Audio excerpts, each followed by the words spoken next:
What is up, everyone? This is Gundam Legacy Extreme here to do a review on Kamen Rider O's TaJaDol combo from the titular TV series Kamen Rider O's. I love this figure, and I hate it as well. Why exactly? You'll find out as this review goes on.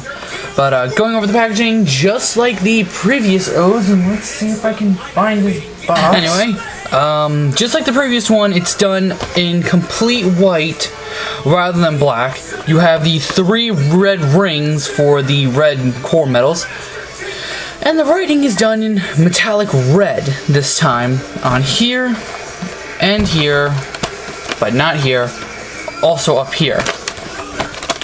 You have an image of the figure right here in a nice pose, and you have a symbol for the phoenix.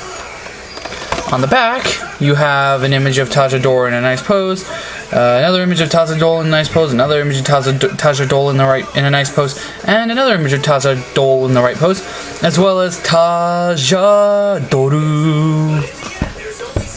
I got this figure for about 45 bucks. Unfortunately, there is nothing down here.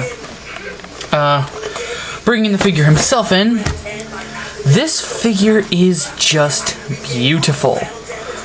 It has a really nice looking metallic red paint job everywhere but right here in the center. And I actually like that. I hear some people complain about, oh, well, why is it metallic red everywhere but not there? And actually some people have believed that where you see the silver right here is inaccurate. It is accurate. And what I love is how it has this really nice metallic red film right here, whereas the O's combo change, that was just painted on. And that is a little metallic gold or yellow paint job where I think it would have been nicer had they had a clear yellow piece there, but whatever. Now I do have one little problem. As you can see, the thighs on mine have to be a little gappy, because if I try and line up everything, it looks like his legs are turning inward. I don't know if and then of course when you go here, his butt gets exposed.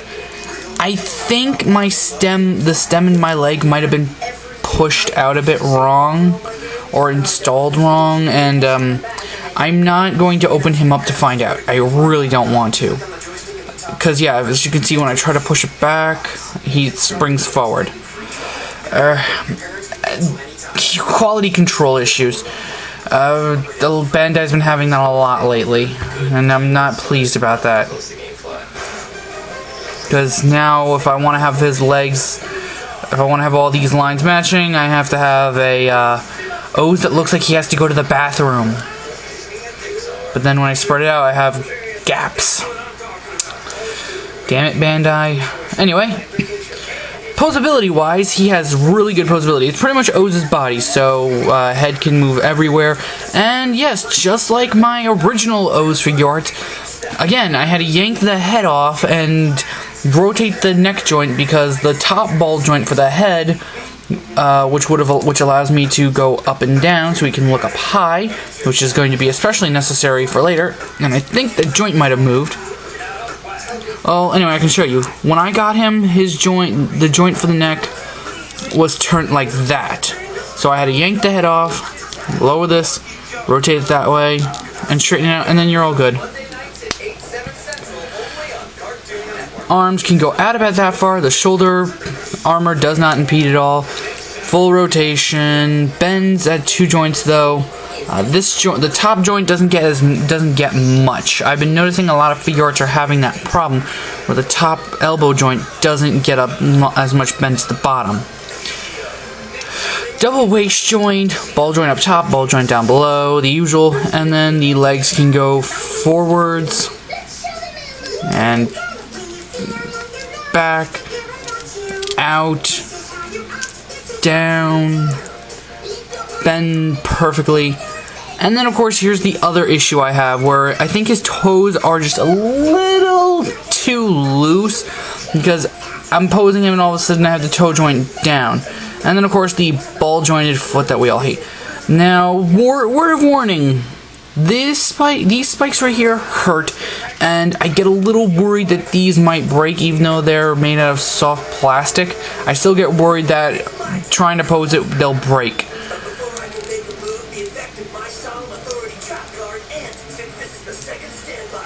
So yeah, nice posability overall. Oh yeah, another word of warning. I believe his back is a completely new. Well, actually, the whole armor itself is a completely new mold in general. But it's this part, especially because this pops off. Now, why does this pop off?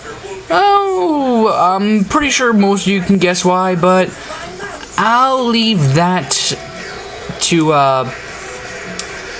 another review. Anyway, on to his accessories, and this is where I get pissed at him. First of all, the first accessory that is necessary is the O scanner. All O's need these because otherwise they cannot scan their medals. And that's pretty much it for the accessories that are on. Well, technically speaking, that's it for the accessories on him because these are useless without another accessory, which he doesn't come with. Again, leave that for another review. Opening this up, we get to his next set of accessories. He comes with 2 splayed open hands, 2 TaJa spinner hands, which are kind of useless because he only should have one because the TaJa spinner never leaves the left hand. He comes with a O scanner holding hand and a holding things hand. As well as, he comes with the TaJa spinner, which is TaJaDol's primary weapon, and a TaJaDol. TaJaDol, nor any of the color-coordinated combos use the TaJaDol.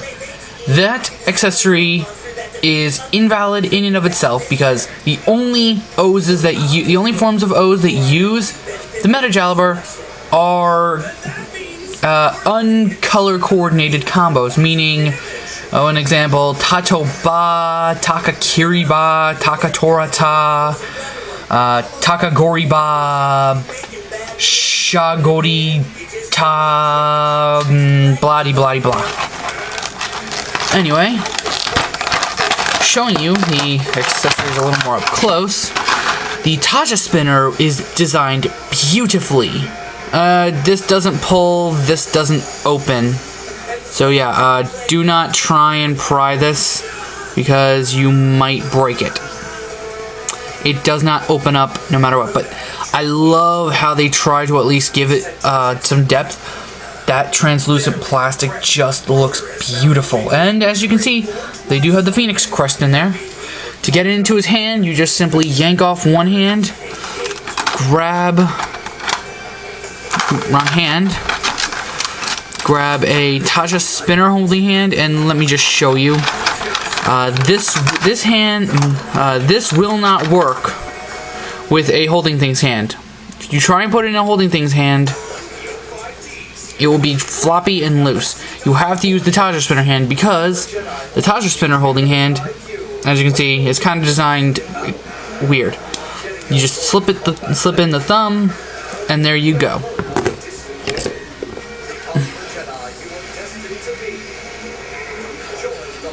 You plug the hand in like so.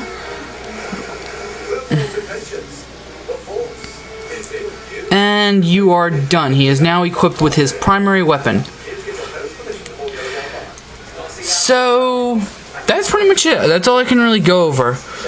As I get him into the pose that he will go on to display with, I will go over my final thoughts. Personally, this is just my personal vendetta against Bandai, but if you only get the TaJaDol combo if you are a big fan of him. I personally have a lot of hate. I love TaJaDol. It's my favorite combo next to Putotira. And yes, for people who are wondering, I will be getting Figuarts Putotira. Why would I not get it? But this personally, if you are not a fan of TaJaDol or a fan of Tamashii web exclusives, I would just go for the O's combo change over this one, unless of course you hate O's combo changes. Because, as you all know, he doesn't come with his wings. And that is the big thing, because TaJaDol is known for his wings. Not just that, also, Bandai really shouldn't have done what they did. Again, this is just my personal vendetta against it, but I love the figure. Get it if you want, but otherwise, it's an easy pass. And in case you guys want to see the comparison, here it is next to O's. And by God, it's one hell of a dramatic difference. So that's about it. Thanks for watching, have a nice day, and I will see you all at the next episode. Peace out, my friends. I had to do it. And now you know what it would look like if they didn't decide to change his head.